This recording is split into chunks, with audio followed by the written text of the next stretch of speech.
की video cover करेंगे। M Laxmikant के चैप्टर नंबर 17 है और चैप्टर का नाम है इमरजेंसी आपातकाल। और आपातकाल के संविधान के भाग 18 में और आर्टिकल की बात करें तो 352 से 360, 352 से लेकर के 360 तक इसका वर्णन है। और आपातकाल के उद्देश्य देखेंगे लोग तो पहला है केंद्र को असमान परिस्थितियों से प्रभावी रूप से निपटने हेतु ये प्रावधान बहुत मदद करते हैं। और दूसरा है देश की संप्रभुता अखंडता राजनीतिक व्यवस्था को बनाए रखने। और केंद्र की बात करें तो केंद्र के पास सारी शक्तियां आ जाती है। इसका मतलब है केंद्र सर्वशक्तिमान हो जाता है और सभी राज्य केंद्र के पूर्ण नियंत्रण में आ जाते हैं। इसलिए कहा जाता है कि इमरजेंसी एक ऐसी विशेषता है जिससे हमारा जो फेडरल स्ट्रक्चर है संघीय जो कि विभाजन पर आधारित है शक्तियों की, ये यूनिटरी एकात्मक में तब्दील हो जाता है, ये एकात्मक व्यवस्था में तब्दील हो जाता है। और डॉक्टर अंबेडकर द्वारा ये कहा जाता है कि विश्व में कोई भी ऐसा संविधान नहीं है जिसमें इस तरह के प्रावधान हो।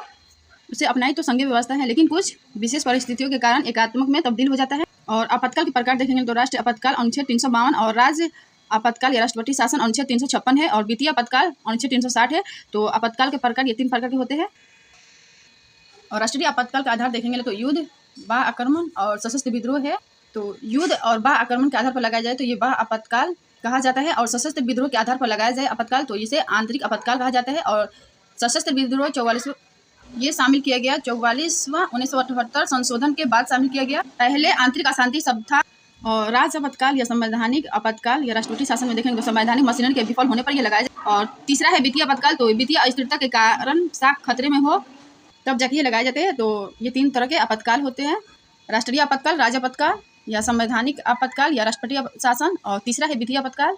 और आपातकालीन प्रावधान में देखेंगे तो पहला है राष्ट्रीय आपातकाल, दूसरा है राष्ट्रपति शासन, तीसरा है वित्तीय आपातकाल। और पहला एक एक करके आपातकालीन प्रावधान देखेंगे तो पहला है राष्ट्रीय आपातकाल, तो घोषणा का आधार संसदीय अनुमोदन तथा समयावधि उद्घोषणा की समाप्ति।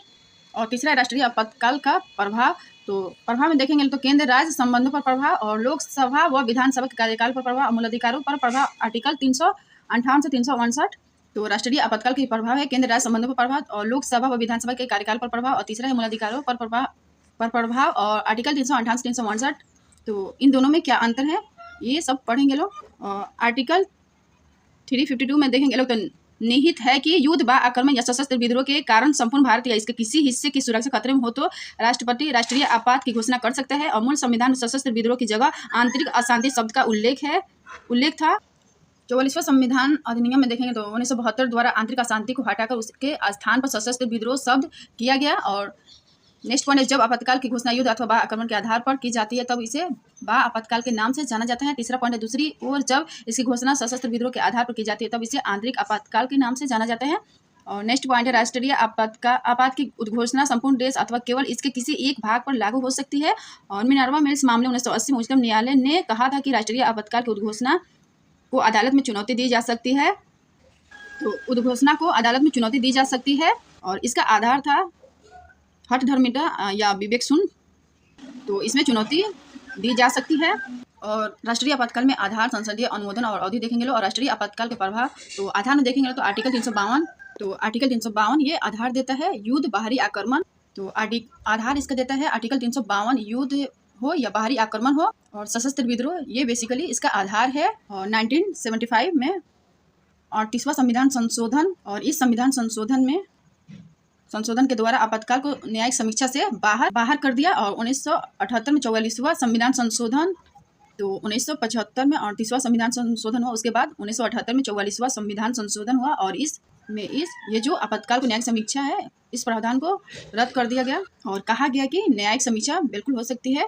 और संसदीय अनुमोदन और अवधि अप्रूवल या ड्यूरेशन में देखेंगे तो सदन द्वारा 1 माह के भीतर अनुमोदन हो। और पहले जो ये अनुमोदन की अवधि है ये 2 महीने की होती थी। और 44वां संविधान संशोधन 1978 द्वारा इसको परिवर्तन किया गया। नेक्स्ट है संसदीय अनुमोदन और अवधि में देखेंगे तो लोकसभा का विघटन हो गया तब क्या होगा, तो जब नई लोकसभा का पुनर्गठन हुआ तो 30 डेज, जब नई लोकसभा आएगी मतलब पुनर्गठन होगा इसका फिर से 30 डेज में ये अपनी सहमति अनुमोदन दे दे। और आपातकाल 6 माह तक जारी रहेगा। और अगर एक बार आपातकाल लग गया तो ये 6 माह तक जारी रहेगा और प्रत्येक 6 माह बाद संसद इसे अनंत काल तक बढ़ाया जा सकता है। और आपातकाल की घोषणा दोनों सदनों के द्वारा विशेष बहुमत से।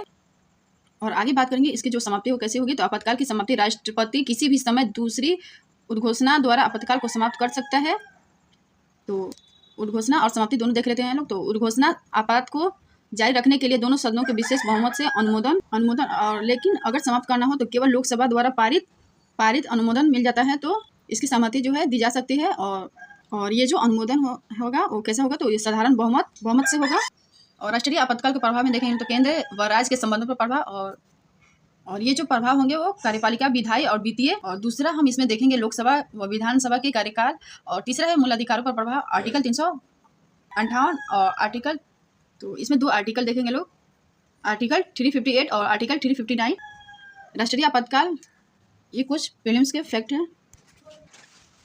पहले 1975 के 38वां संविधान संशोधन अधिनियम ने राष्ट्रीय आपातकाल की घोषणा को न्यायिक समीक्षा से मुक्त कर दिया, लेकिन बाद में इस प्रावधान को 1978 के 44वां संविधान संशोधन अधिनियम द्वारा हटा दिया गया। दूसरा है मिनर्वा मिल्स मामले 1980 में सुप्रीम कोर्ट ने माना कि राष्ट्रीय आपातकाल की दुर्भावना के आधार पर अदालत में चुनौती दी जा सकती है। यह घोषणा पूरी तरह से अप्रासंगिक और प्रासंगिक तथ्यों पर आधारित थी। अब तक हुई घोषणाएं कौन कौन सी हैं, तो इस प्रकार के आपातकाल की घोषणा अब तक 3 बार की जा चुकी है, 1962 में और 1971 और तीसरा है 1975 में। और पहला राष्ट्रीय आपातकाल की पहली उद्घोषणा अक्टूबर 1962 में नेफा में चीनी आक्रमण के कारण जारी की गई थी और जनवरी 1968 तक लागू रही। और दूसरा है राष्ट्रीय आपातकाल की दूसरी घोषणा दिसंबर 1971 में पाकिस्तान के हमले गई थी। और तीसरा पॉइंट है यहाँ तक कि जब आपातकाल लागू था तब भी राष्ट्रीय आपातकाल की तीसरी उद्घोषणा मार्च 1977 में रद्द कर दी गई थी। आलोचना, संविधान सभा की आलोचना में देखेंगे तो पहला है संविधान का संघीय प्रभाव नष्ट होगा तथा केंद्र सर्वशक्तिमान बन जाएगा। पॉइंट भी है राज्यों की शक्तियां एकल एवं संघीय दोनों पूरी तरह से केंद्रीय प्रबंधन के हाथ में आ जाएगी। और पॉइंट सी है राष्ट्रपति ही तनासा बन जाएगा। और पॉइंट डी है राज्यों की वित्तीय स्वायत्तता निरर्थक हो जाएंगे। और पॉइंट ई है मूल अधिकार अर्थहीन हो जाएंगे और परिणाम स्वरूप संविधान की प्रजातंत्रीय आधारशिला नष्ट हो जाएगी। एच.बी. कामत ने मत प्रकट किया कि मुझे डर है कि इस एकल अध्याय द्वारा हम एक ऐसे संपूर्ण राज्य की नींव डाल रहे हैं जो एक पुलिस राज, एक ऐसा राज जो उन सभी सिद्धांतों और आदर्शों का पूर्ण विरोध करता है जिसके लिए हम पिछले दशकों में लड़ते रहे हैं। एक राज जहां सैकड़ों मासूम महिलाओं एवं पुरुषों के स्वतंत्रता के अधिकार सदैव संशय में रहेंगे। एक राज जहां कहीं शांति होगी जो वह कब्र में होगी और शून्य अथवा रेगिस्तान में होगी। और यह शर्म और दुख का दिन होगा जब राष्ट्रपति इन शक्तियों का प्रयोग करेगा जिनका विश्व के किसी भी लोकतांत्रिक देश के संविधान में कोई नहीं शामिल होगा। और केटी शाह ने इनकी व्याख्या इस प्रकार दी कि प्रतिक्रिया और पतन का एक अध्याय है। इन्होंने पतन से तुलना कर दी। और राष्ट्रीय आपातकाल के प्रभाव में देखेंगे तो पहला पॉइंट है केंद्र राज्य संबंधों पर प्रभाव, और दूसरा है लोकसभा और राज्य विधानसभा के कार्यकाल पर प्रभाव, और तीसरा है मूल अधिकारों पर प्रभाव। तो ये 3 तरह के प्रभाव है और एक एक करके देखेंगे।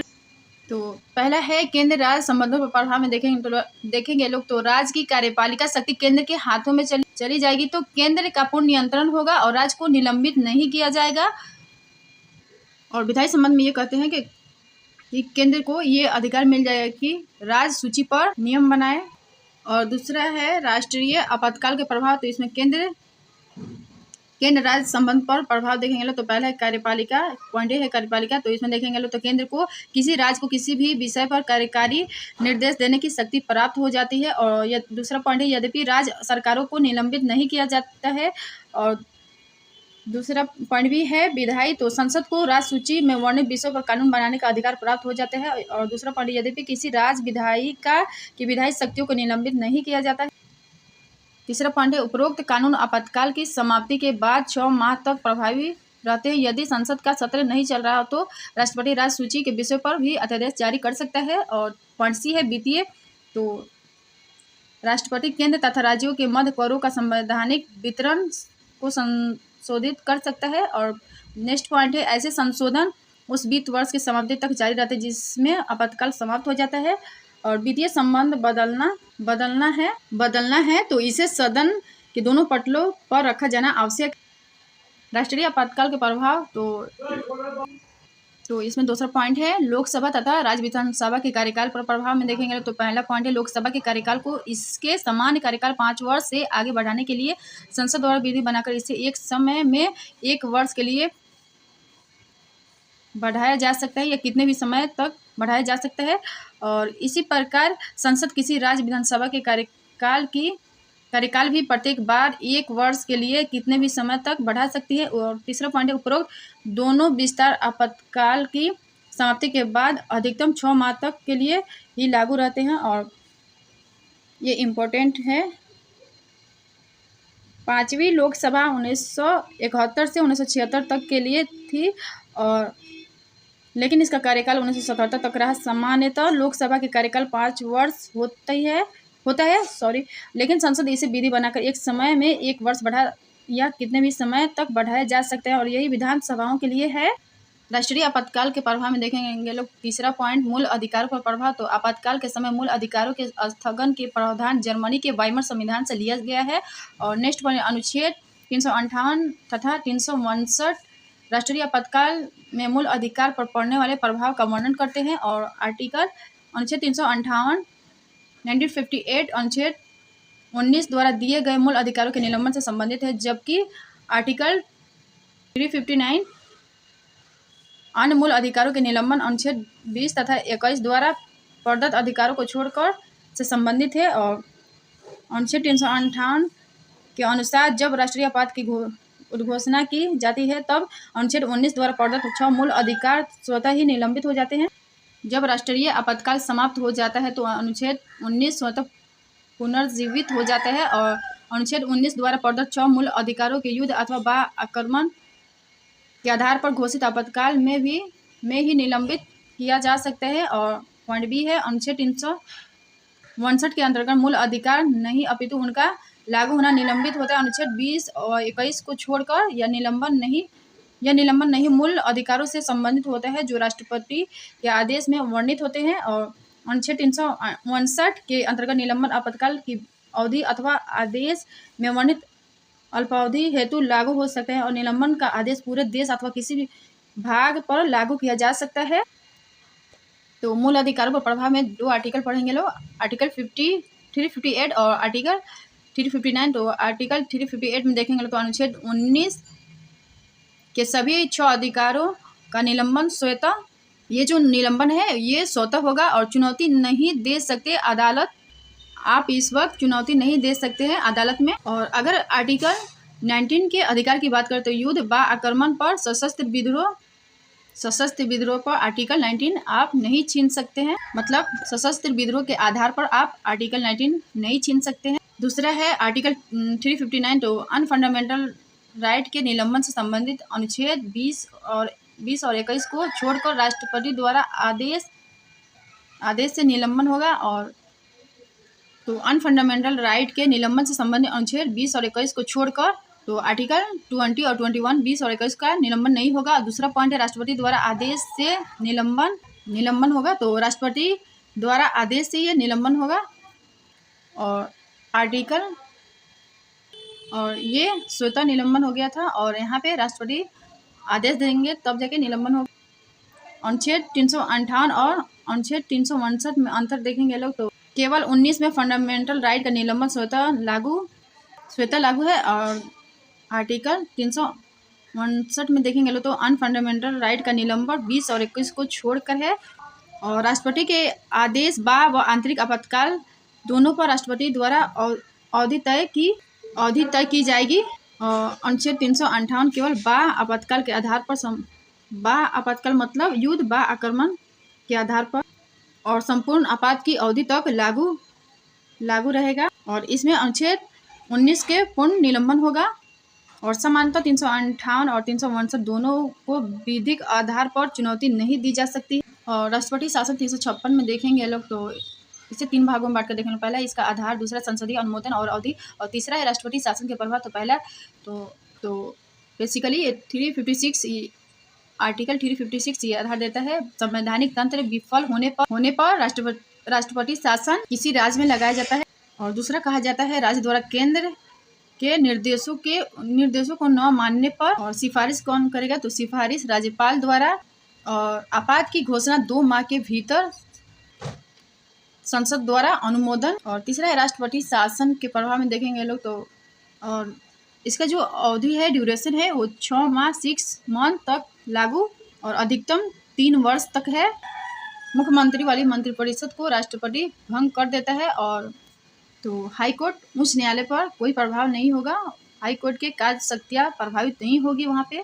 और राष्ट्रपति शासन में देखेंगे लोग तो अनुच्छेद 355 केंद्र पर यह सुनिश्चित करने का कर्तव्य लगाता है कि प्रत्येक राज्य की सरकार संविधान के प्रावधानों के अनुसार चल रही है। यह वह कर्तव्य है जिसके प्रदर्शन में केंद्र किसी राज्य में वैधानिक तंत्र की विफलता की स्थिति में अनुच्छेद 356 के तहत राज्य की सरकार को अपने हाथ में ले लेता है और इसे आम भाषा में राष्ट्रपति शासन के नाम से जाना जाता है। और अधिरोपण के आधार पर देखेंगे लोग तो आर्टिकल 356 के अंतर्गत राष्ट्रपति को 2 आधारों पर शासक घोषित किया जा सकता है। नेक्स्ट पॉइंट है अनुच्छेद 356 राष्ट्रपति को उद्घोषणा जारी करने का अधिकार देता है यदि वह संतुष्ट है कि ऐसी स्थिति उत्पन्न हो गई है जिसमें किसी राज्य की सरकार संविधान के प्रावधानों के अनुसार नहीं चल सकती है। और आर्टिकल 365 कहता है कि जब भी कोई राज्य केंद्र के किसी निर्देश का पालन करने या उसे लागू करने में विफल रहता है तो राष्ट्रपति के लिए यह मानना वैध होगा कि ऐसी स्थिति उत्पन्न हो गई है जिसमें राज्य की सरकार उसके अनुसार नहीं चल सकती है। राष्ट्रपति शासन का परिणाम में देखेंगे तो पॉइंट 1 है, जब किसी राज्य में राष्ट्रपति शासन लगाया जाता है तो राष्ट्रपति को निम्नलिखित अवधारणा असाधारण शक्तियाँ प्राप्त हो जाती है। और नेक्स्ट पॉइंट है, वह राज्य सरकार के कार्यों में राज्यपाल या किसी अन्य कार्यकारी प्राधिकारी में निहित शक्तियों को ले सकता है और वह घोषणा कर सकता है कि राज्य विधानमंडल की शक्तियाँ का प्रयोग संसद द्वारा किया जाना है। और नेक्स्ट पॉइंट, वह राज्य में किसी निकाय या प्राधिकरण से संबंधित संवैधानिक प्रावधानों के निलंबन सहित अन्य सभी आवश्यक कदम उठा सकता है। और नेक्स्ट पर न्यायिक समीक्षा का दायरा 1975 के 38वें संविधान अधिनियम ने अनुच्छेद 356 को लागू करने में राष्ट्रपति की संतुष्टि को अंतिम और निर्णायक बना दिया, जिसे किसी भी आधार पर किसी भी अदालत में चुनौती नहीं दी जाएगी। और लास्ट पॉइंट है, लेकिन इस प्रावधान के बाद में 1978 के 44वें संविधान संशोधन अधिनियम द्वारा हटा दिया गया, जिसका अर्थ है कि राष्ट्रपति की संतुष्टि न्यायिक समीक्षा से परे नहीं है। और आर्टिकल 356 का प्रयोग अब तक 125 बार राष्ट्रपति शासन लगाया जा चुका है। तो अनुच्छेद 356 का अब तक प्रयोग 125 बार, तो अब तक 125 बार राष्ट्रपति शासन लगाया जा चुका है। कई बार मनमाने ढंग से इसका प्रयोग किया गया है। न्यायिक समीक्षा की संभावना तो डॉक्टर अम्बेडकर ने इनके दुरुपयोग की संभावना को स्वीकार किया। उन्होंने कहा, मैं इस बात से पूरी तरह इनकार नहीं करता कि अनुच्छेदों के दुरुपयोग या राजनीतिक उद्देश्यों के लिए इस्तेमाल किए जाने की संभावना है। और सुप्रीम कोर्ट 1994 बम्बई केस में सुप्रीम कोर्ट ने क्या कहा, राष्ट्रपति शासन की न्यायिक समीक्षा हो सकती है और दुर्भावना या अतार्किक आधार, ये बेसिकली इसका रोक के आधार होगी और केंद्र की जिम्मेदारी है कि इसे न्यायोचित सिद्ध करे और न्यायालय राज्य सरकार को पुनः स्थापित करे और धर्मनिरपेक्षता, मूल्य विशेषता और जब तक आवश्यक न हो 356 का प्रयोग नहीं। और वित्तीय आपातकाल में देखेंगे लोग तो इसका सबसे पहले आधार देखेंगे, दूसरा है संसदीय अनुमोदन और अवधि और तीसरा वित्तीय आपातकाल के प्रभाव आलोचना। तो आधार में देखेंगे लोग तो अनुच्छेद 360 वित्तीय और स्थिरता देश की साख को खतरा, तो इस आधार पर लगाया जा सकता है। संसदीय अनुमोदन और अवधि में देखेंगे लोग तो स्वीकृति, और ये आधार आर्टिकल 360 में दिया गया है। तो संसद की स्वीकृति घोषणा के 2 माह के भीतर अनिवार्य है और अधिकतम अवधि निर्धारित नहीं है। और वित्तीय आपातकाल के प्रभाव में देखेंगे तो पहला पॉइंट है राज्यों के वित्तीय मामलों पर संघ के कार्यकारी अधिकार का विस्तार। दूसरा पॉइंट है राज्यों में सेवारत सभी या किसी भी वर्ग के व्यक्तियों के वेतन और भत्ते में कटौती। तीसरा पॉइंट है राज्य की विधायिका द्वारा पारित होने के बाद सभी धन विधेयक या अन्य वित्तीय विधेयक को राष्ट्रपति के विचार के लिए आरक्षित करना। तीसरा पॉइंट है संघ की सेवा करने वाले सभी या किसी भी वर्ग के व्यक्तियों के वेतन और भत्ते में कटौती के लिए राष्ट्रपति का निर्देश और उच्चतम न्यायालय और उच्च न्यायालयों के न्यायाधीश। और ये कुछ इंपॉर्टेंट आर्टिकल है। तो आर्टिकल और इससे रिलेटेड विषय वस्तु देखेंगे ना तो आर्टिकल 352 आपात की, तो आर्टिकल 352 आपात की घोषणा की बात करेगा और आर्टिकल 353 आपातकाल लागू होने के प्रभाव की बात करते हैं और अनुच्छेद 354 आपात की घोषणा जारी रहते राजस्व के वितरण से संबंधित प्रावधानों का लागू होना। और आर्टिकल 355 राज्यों की बाहरी आक्रमण तथा आंतरिक अव्यवस्था से सुरक्षा संबंधी संघ के कर्तव्य की बात करते हैं। और आर्टिकल 356 राज्यों में संवैधानिक तंत्र की विफलता की स्थिति संबंधी प्रावधान की बात करते हैं। और आर्टिकल 357 अनुच्छेद 356 के अंतर्गत जारी घोषणा के बाद विधायी शक्तियों का प्रयोग की बात करते हैं। और आर्टिकल 358 आपातकाल में अनुच्छेद 19 के प्रावधानों का स्थगन की बात करता है। और आर्टिकल 359 आपातकाल में भाग 3 में प्रदत्त अधिकारों को लागू करना स्थगित रखना की बात करते हैं। और आर्टिकल 359A इस भाग को पंजाब राज्य पर भी लागू करना निरस्त कर दिया। और आर्टिकल 360 वित्तीय आपातकाल संबंधी प्रावधान की बात करते हैं। तो अगर वीडियो पसंद आया तो like share comment and subscribe कर दीजिएगा। Thank you.